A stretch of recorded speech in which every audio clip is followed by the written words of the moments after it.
Hello and good morning, everyone. My name is Adam. I'm the head of marketing here at the ISM, and I'd like to welcome you to this webinar. I know you'll get plenty of practical advice from today's session, which you can start applying to your own roles straight away. The webinar, once delivered, will be made available on demand as soon as we finish, so you can watch it as many times as you like and at your own convenience. During this webinar, you'll be able to ask any questions you'd like by typing them into the box above. We'll answer any questions you have at the end. Now, to introduce our presenter is Mike Wilkinson. So Mike Wilkinson is an experienced sales professional who's held senior management positions within blue-chip organizations, including Marks & Spencer's and Xerox. Mike's focus at Advance is to drive sales excellence through effective leadership process and people to ensure organizations achieve consistency and reliability of forecasting and results. Mike will be the next voice you hear. I hope you enjoy this webinar. And Mike, it's over to you. Okay, welcome everybody. Hopefully that you'll find the next 45 minutes to 60 minutes a thought-provoking session. Okay, so what I want to start off with is something that's slightly provocative. And there was a recent report in 2015 written by Andy Hoare, who was the Vice President and Senior Analyst at Forrester Research, who projected that 1 million sales professionals, or 22% of the 4.5 million B2B sales agents in the United States, would lose their job by 2020. It's now 2018, and we're already seeing much of his prediction coming true. So why are they predicting such a reduction in the profession? Well, first of all, B2B buyers are now starting to educate themselves. They do their research and they're buying relatively easily. If the products are easily defined and their products and services, they find it much easier and quicker and more efficient to buy them online. So it's really important that that sales professionals nowadays start to add value if they want to stay alive. There's also a power shift from the seller to the buyer. And as I'll describe, disruptive technologies have enabled the game to be changed. There is a power has shifted from the seller to the buyer. And there's often no need or desire for a salesperson to be involved in a purchase. Most of the jobs, Hoare said, would be among sales professionals involved in basic order processing, while sales professionals that offer high-end services to help buyers, particularly in larger companies, order complex products and services, will fare better. In fact, there's an expected growth in that area in jobs. So it's the order takers, then, are the ones in trouble, he says. It all comes down to value in the order processing, whether sales professionals add value or not. You also can see a shift in the buyer behaviour. And you can see it ourselves in your own personal way you sort of look and buy shopping or buy holidays or things. Things are changing. The B2B buyer now behaviour has changed significantly in the past few years. Nearly 75% of B2B buyers said buying from an e-commerce site is more convenient than buying from a sales professional. They don't really like to be sold to. 93% say they prefer buying online when they've already decided what to buy. So these are significant changes. B2B buyers now are 60% or more through each of the purchases before they contact any sellers. That's an important point to bear in mind, because that means we lose a lot of influence. We interpret this change not only as a dramatic reduction in the selling process cycle time from the salesperson's point of view, but also that the buyer is over halfway through the process before the seller gains access. Here, the big issues for the sellers are little time or opportunity to manage the sale, inability to influence the decision criteria, risk that the buyer may be focused on price rather than value. So what's happening then? Buyers now have most of the information that the sellers used to provide. It was the information, it's the know-how that the salesperson had about the products and services and was able to lever that information. Now that information, that leverage has now gone, or has it? So I want to talk about how we can readdress this balance and how we can get the balance the power shift back to sellers. In our opinion, we've always advocated that the salesperson should be involved as early as possible.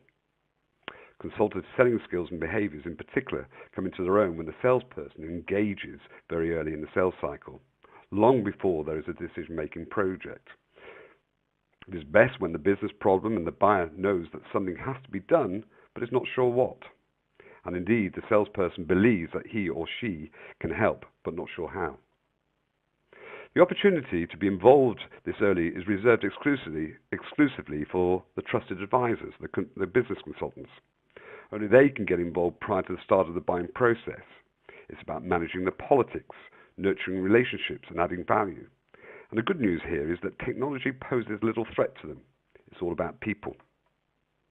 Disruption has been created by the convergence and interconnecting technology. In my background, I'd like to share some of these opportunities and the changing environments it's creating. This change has enabled new thinking, new business models, and new ways of interacting with the buyer. Now, buyers now expect every advantage made possible by the technological advances and the disruption they have created. Selling organizations need to up their game, and where necessary, upgrade their skills, behaviors, and technologies to make it possible. Before I move on to the skills and behaviors, I think it might be worth us sort of talking about how the game is changing. But not everything's changed. Buyers still need help and advice on complex requirements. But enabled by new technologies, buyers' expectations are higher. They want the best technology has to offer at a competitive price, with the help of informed, trusted consultants when needed. So in this webinar, I'm going to explain how the skills and behaviors of salespeople need to be developed and applied in different sales models in the context of today's and tomorrow's technology-driven disruption. So just briefly, I think it might be worth discussing what the customers are demanding now. First of all, the world is a much smaller place, and it's a 24/7, 365 world. Margins, you only have to see the impact of Amazon is having on the retail sector, on the supplies businesses, and eBay and all these sort of platforms are having a massive impact and squeezing margins. And it's a consistently shifting technology landscape. But there are also some challenges and opportunities. Change is incredibly rapid. CEOs are demanding and finding that the bottlenecks are in their ability to turn on a sixpence. But this also increases the risk levels. I think we can all see that we're moving to as a service economy. And I think buyers are moving towards subscriptions rather than purchases. You only see that with Netflix, or you see that with, in London, they're predicting that people won't own cars because why do they want to pay tax and all the insurances and everything else? They'll just buy a car when they need it, or rent a car when they need it at a point of need. Increased buyer preferences, flexible, taking advantage of new technologies and dynamic pricing. I think a good example of new platforms would be Uber. They use dynamic pricings based on supply and demand. It's using GPS systems, so they've got point of need and able to respond very quickly. Their platform, and they don't even own a taxi, but the platform is creating new business models. So technology then is creating many opportunities for most industries, whether that be in retail or in for all organisations. There are many changes, and you can see even on the UK high street the winners and losers, and it's the same whether that be in B2B sales as well. So what are the technologies that are causing this? Well, it's a combination of many things, but network solutions, process automation, it's the cloud or in-house, personalization, social media, big data, and even with Bitcoin, supply chain automation and blockchain. Change is faster than ever and accelerating, but I think it both creates many opportunities for most industries. So let me just I want to get on to the real basic part of this seminar or WebEx, is that I want to share with you via a Joe Harry window, and this is a Joe Harry window, which gives us Joe and Harry from Harvard Business School. But basically what I want to show you is a two-dimensional view. On the left-hand side, as I describe it, we'll be talking about the view from the customer's eyes, and from the top of the window, we'll be looking at it from the seller's eyes. But the first thing I want to sort of share with you is that some salespeople and even some professionals and HR people think that salespeople sometimes feel that selling is selling. It's the gift of the gab. There's one set of skills that meets all requirements, and certainly not the case, and I'm going to try and disabuse you of that thought. We'd like to spell out then, during the session, the different sorts of selling and the sales behaviours associated with them. And to be fair, the justification for many of the sales training courses we run often arises from these distinctions. The culture or the product demands a different behaviour from the sales force. The approach made to the prospect changes for the different products and different types of buyers. And it's very worth pointing out that if the inappropriate style of selling is used, the buyer will become very uncomfortable. And given the disruptive impact of and advances of technology, the one set of skills that do always apply are the skills that add value to the buying process. It's now almost a case of no value added opportunity, no salesperson required. Let's look at some of the buyer-seller scenarios and the skills and behaviours required of the salespeople involved. So the first distinction then, I'm going to look at it from the customer's perspective, is that there are some sales where the prospect knows exactly what he or she wants to buy. The only question in the prospect's brain is, from who do I buy it from? So there's a well-defined list of criteria, and suppliers and price is a major determinant. We categorize this as I say, as a recognized need. And from the salesperson's viewpoint, there's little or no need creation needed. And all the qualification questions probably have answers. What's your timescales? What's your budget? Who makes the decision? Who else are you asking to quote? The answers all exist. And frequently, the actual purchase will be delegated to a more junior person because it's so clear. And the buyers are now well educated. They know the product capabilities. And we're selling to a recognized need with a clear criteria and a clear decision process. And guess what? Price is pretty important. Let's look at another type of selling. This might be defined as they can't see it yet. So the customer has maybe a business issue or a problem or some challenge. And for the salesperson's point of view, this type of selling arises when we have a solution looking for a problem. So we're looking for those issues and we're looking for those problems. The salesperson has a specific product or service that he or she wishes to promote. It might be even something that the prospect has never heard of. In this environment, we have a completely different process. Now our sales professionals have to seek out prospects that are likely to be interested. They are promoting an idea, trying to create an interest. They're educating the prospect. With this type of selling, none of the qualification questions have answers. What are your timescales? What's your budget? Who makes the decision? Who else are you asking to quote?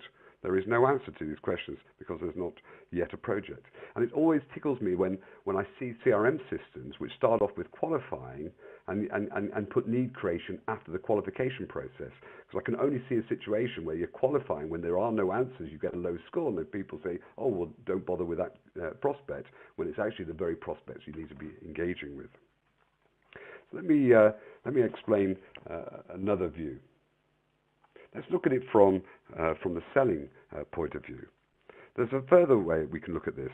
There are some sales where we know exactly what it is we're trying to sell. We can see it. And there are others where we're not exactly sure what it is we can sell. There is an opportunity, but some work is needed to find out what we will sell. So let me try and talk you through this. So let's examine the bottom left box. They know exactly what they want to buy, and it's a bog standard product that we offer. From the buyer's point of view, what is the process they would go through? Well, I suggest that they would write up a list of criteria. They'll go to the marketplace and find several suppliers. They may or may not be formal proposals or RFPs. And in the end, the price will be a major determinant. And this is, I've categorized as a typical price and criteria sale. And I suggest is people who sell in this box, this is where they're predicting a 33% reduction in sales professionals. Now let's look at the top left-hand box. We can see, we just move that forward. Now let's look at the top then. We can see it and they can't. So we know what we want to sell. They've got an issue. Does this situation happen? All the time. Whenever you have a solution looking for a problem, the salesperson has a specific offering and is trying to promote it to the prospect. So from the sales perspective, what happens? Well, the sales job is to create the need. That's something which the deal responders don't have to do. They have to educate the customer. They have to promote the idea. They have to create a sales project with funding and a will for the customer to purchase. It's a very different sort of process for the price and criteria selling. And their main weapons in the sales armory are reference stories, demonstrations. Typically in the sales, we have done it before and are promoting this new idea. And to give it a label, we've called it application replication. In other words, we have a solution looking for a problem. We find the niche markets and the segments that we want to target, and then we move as fast as we can around those markets, saying, let me show you how we can give you that competitive edge. Let's move across to the other side. The next box then is where neither side can see it. Can this situation ever happen? It arises all the time. And particularly given all those disruptive technologies and all those different platforms that we described. It happens regularly when a new product is announced or a new platform is developed. And the sales force doesn't really understand the application of the product in any depth. There are no case histories or happy customers. It also happens when you have a very good relationship with your customer, if you're particularly into account management. Their world changes. We've only just seen lots of new legislation with data protection at the moment. Or they merge with other companies or other departments. These changes affect your area, so they come to you and ask, do you think you can help? And your honest answer would be, I'm sure I can, but I've no idea how just for the moment. How do we deal with this type of situation? Typically, you might set up a joint planning session or a workshop or some sort of study. Let me find out more about your needs. Again, very important about the need creation and seeing the world through the customer's eyes. This process is the typical consultative approach. The key skills are to gain access to the key people and gain the hunting license to establish the scope of the project. Now, the typical companies, you can think of the McKinseys and you can think of the Andersons and the Oracles and all the big professional services and the marketing and digital agencies are all doing this type of selling. They don't know what they're going to sell them until they spend some time understanding the requirements and the issues and the challenges of the company. How many CEOs move in from one company into another company and then immediately bring their McKinsey friends to come and help them reorganize the organization. Typical consultative selling. Process is a typical. The skills are to gain access to the key people and to gain a hunting license and establish the scope of the project. As I said, it's very different from application replication, price and criteria selling. And this is an important point because I hear it all the time. The phrase consultative selling is sometimes used as a panacea for selling. It tends to be given a broader meaning. It is used as a label to describe the simple process of listening to the customer's needs before giving a solution. In other words, 2 ears and 1 mouth in that proportion. However, of course, that is absolutely the correct thing to do, but the phrase consultative selling is somewhat heavyweight for such a basic process. I prefer to preserve it for this specific type of selling. So the punchline then, ladies and gentlemen, is that there are areas in sales where the prospect is not sure of their needs. The need has to be created by the salesperson. And there are essentially 2 different mechanisms for creating need. Application replication, sometimes called solution selling, is used when we already know what we want to sell, and consultative is used when we need to work out what we will sell. And I've done a great deal of work with professional services companies, so if any of you are on the call, that these distinctions can cause some confusion. There is a big difference between consultative selling and selling consultancy. Consultancy can be sold by any techniques described. It could be a response to a tender, or it could be because a firm has some specific expertise to promote. Consultative selling becomes a problem because it's instinctive for consultants to charge for workshops and joint planning.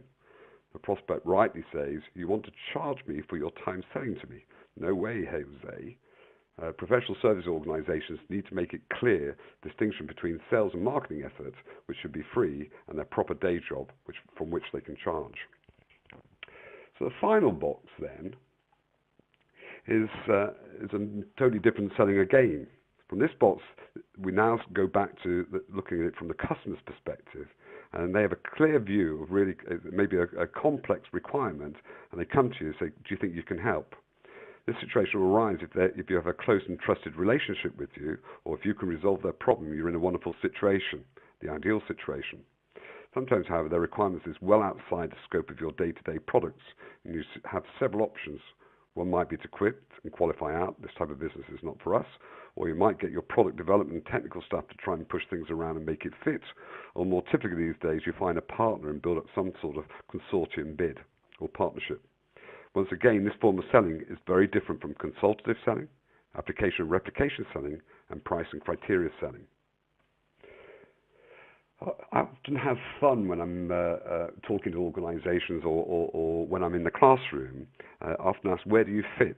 And it never ceases to amaze me that I can ask 4 different salespeople, and often they'll tell me that they are consultative selling, while others say they respond to customers' needs, and some talk about application replication.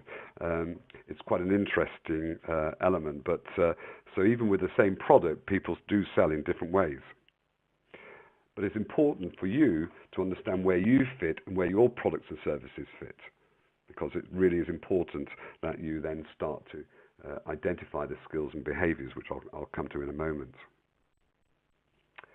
The motivation then for many courses we run is that too many people are in the price and criteria box, and management want to push them into the top row, either because they're bringing new products and services, or they see that they've only got one choice. They either go totally internet-based, and price will be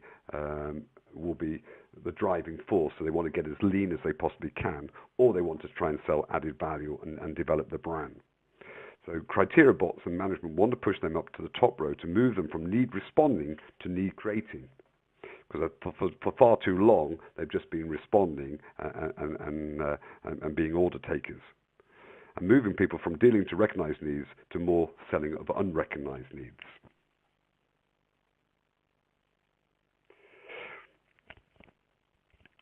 Let's just move that. So let me just sort of summarize then.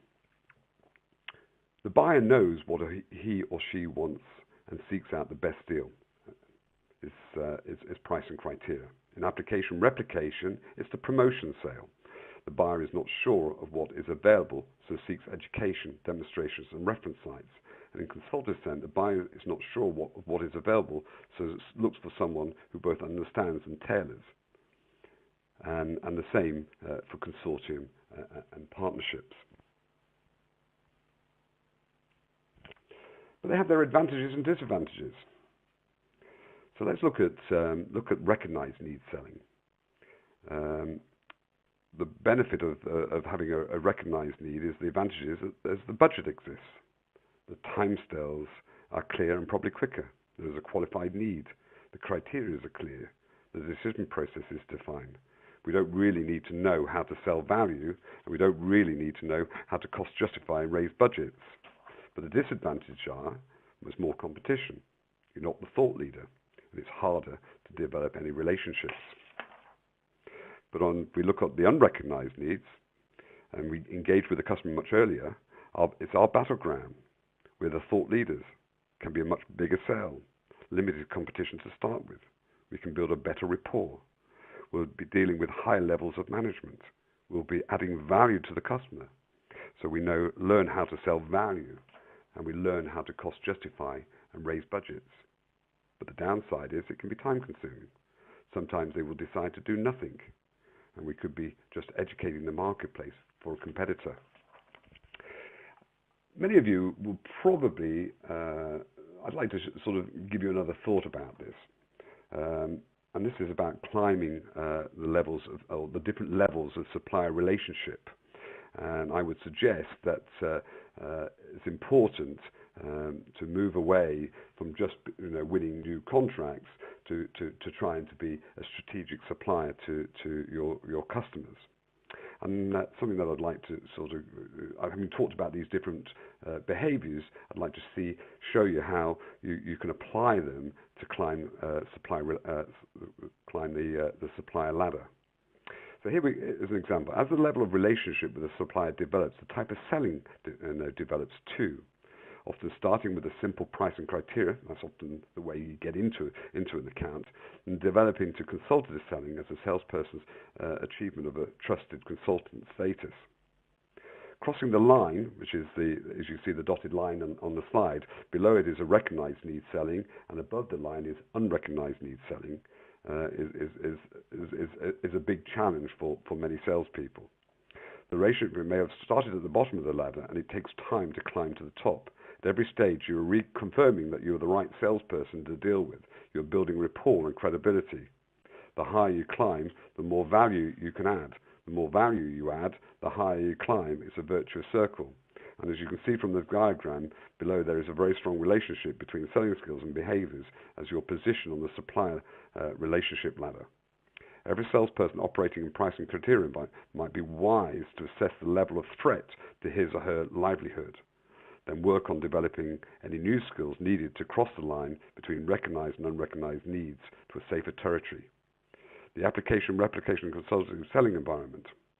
Unrecognised needs are where most value-added opportunities are and where technology is least likely to take over the seller's jobs yet.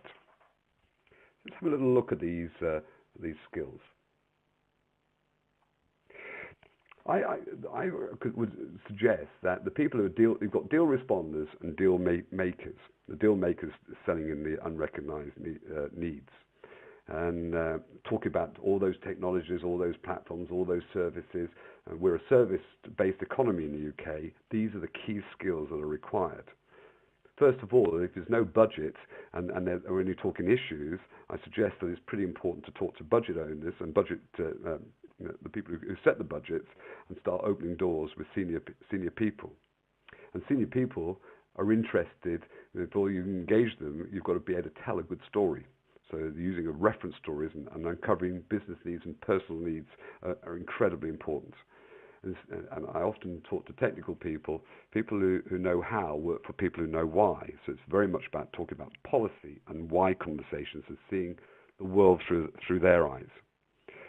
The other point is that it's important to be able to, because there is such a risk that they won't do anything and you're just educating them because they haven't actually made a decision to make a decision, it's important to structure those needs into timetables. And because they never had a budget in the first place until you knocked on their door, it's important that you have a financial justification. They're very good at doing a return on investment model and preparing financial business cases. An important point is that the important benefit is people initially start off to looking at the benefits of change, then they educate themselves on the solution, then they decide what their budgets and criteria will be, and obviously we're in that death valley. They then focus it on the risk and who they want to do, the emotion sort of comes into it. But it's important that deal makers have those skills. Of course, we've talked about deal responders. By nature, we've already said that the deal has been delegated to a much lower level. So usually they're talking to 2 or 3 levels below where they should be, and as a consequence, they're not climbing the ladder. So the deal responders, though, that the reality is that once somebody has decided that they're going to buy something, guess what? They change because of benefits, but they'll buy us on price and criteria. So a deal maker has to be also good at deal responding or have the relevant in-house expertise to do that work for them. So the deal responders, the ones who are remaining, still have important skills. They're very good at demonstrating and presenting, articulating competitive strengths, organising customer visits, internal recruitment and training, where necessary, bending the procurement rules, and structuring the offer to meet the criteria, because as I say, people buy on criteria, and writing persuasive proposals. And they're usually pretty good because at the last phase of the selling, it always comes down to negotiation and objection handling. So the skills of deal makers who work with unrecognized needs are very different from the skills of deal responders who work with recognized needs. And of course, once the deal is made, it then becomes a recognized need. So the deal maker needs to be good at and adept at responding as well. So where's your sales force now?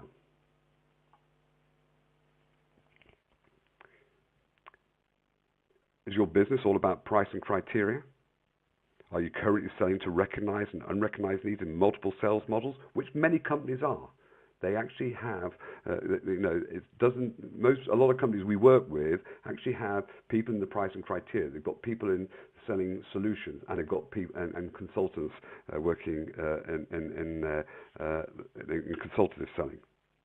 Do you consciously manage the value your sales force brings to your accounts and prospects and their buying processes? Are you ensuring that your salespeople's skills and behaviours are fit for purpose, not just today or tomorrow? And are you deploying the technology, if you're in the price and criteria box, to make sure that you fit with the new buying preferences? Change always creates opportunities, new needs, both recognised and unrecognised, and for skilled, value-adding salespeople to expose and fulfil. I think this is really exciting times. Opportunities are growing rapidly in a number of, somewhat paradoxically, as a result of the new ways of working made possible by disruptive technologies. But I would warn the people who work in that bottom left corner, make sure that you're technology-driven and position yourself for the desire of the new buyers and be aware of the power shift. So hopefully I've provoked some thoughts. I've hopefully disabused you of that. I've explained the exciting changes that are happening in the marketplace and what that means for us all. It means both change and opportunities and risks, but it also provides that for your customers, and that creates opportunity. And in every sector there are new opportunities, but there'll be winners and losers. And the purpose I really wanted to say is that selling isn't all about selling. There is not one type of selling, and it's important. And the most important thing is there's recognized needs selling and there's unrecognized needs selling. And is your organization geared up for it? And in the case of the unrecognized needs selling, again, there are two very important types of selling. One is where you know you have a solution looking for a problem, and the other one where you have a consultative approach and say, hey, I'm in your hands, Mr. Customer, how can we help? And then you start to then develop the relevant partnerships and ways to address those issues and challenges that the customer's facing. And I'm really interested in getting some feedback from you guys and sort of hoping I've given you a thought for the day. Thank you very much, and thank you for listening. Are you there, Adam? I am certainly here. I'm listening in. Fantastic. I'm just going to see if there are any questions, which there haven't been. Finished earlier than it was great. It was a really good webinar. But what we'll do is, if there are any questions, please answer them now. If not, we will. If we do miss any, we'll come back to you. But what we'll do then is, Mike and James, the people I've been working over at Advance, thank you very much for your time and taking the time out to deliver this webinar. I hope everyone who's been listening and has enjoyed it. And I'll begin to wrap up. But the next webinar, as you can see, is on Secrets of Successful Sales. It's the final part of a three-parter delivered by Alison Edgar. But Mike, thank you very much for your time this morning. Thank you.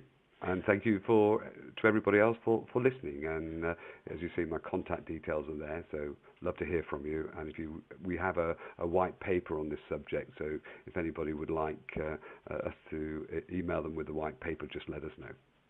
Fantastic. Well, thank you very much, everybody, and look forward to seeing you on the next one. Take care. Okay, take care. Thank you, everybody. Bye-bye.